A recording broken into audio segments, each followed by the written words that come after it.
The process of subrogating an accident claim begins with the first notice of loss, and CEI is tenacious in its approach to returning top results to its clients.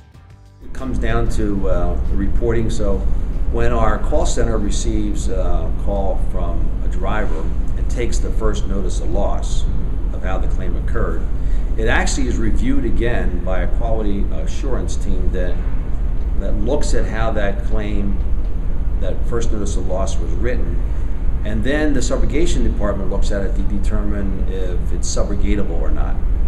And they look for some very unique clues.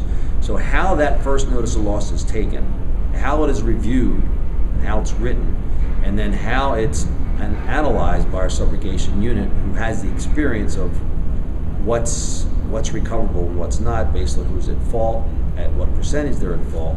That whole process starts the success rate of how we can get subrogation returns for our clients. And then it's a matter of immediately making that demand to the third party or the third party's carrier to make sure that as we collect the paperwork and the cost and invoices associated with the amount of losses that our client sustained on this claim, to document the reason for the dollar demand. We collect that as quickly as possible, and we aggregate all that information and send it electronically to insurance companies. Not all insurance companies can be communicated with electronically, and therefore then it takes having to use snail mail and collect that paperwork and send it that way.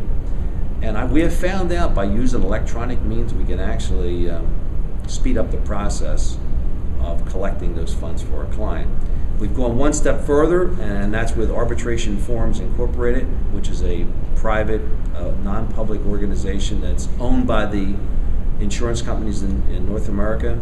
We have actually started to become involved with arbitrating through their eSubro Hub web portal, and we've actually completed a pilot in the Mid-Atlantic states. It was very successful, and now we're expanding across the rest of the United States with arbitration forms, and being, I think, maybe the only fleet management company that has a membership role in this portal for subrogation recovery with arbitration forms. And I think the first result that we saw was positive, is that our very positive results historically have been improved by another 20 or 30% in cycle time. So we're pretty impressed with how that's going to create competitive advantages for us, and therefore good returns for our clients.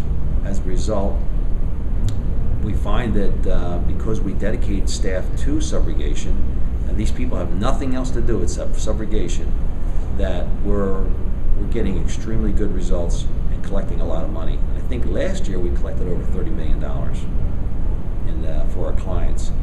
The interesting thing about subrogation is if someone is liable for your subrogation, they're not interested in finding you. You have to find them.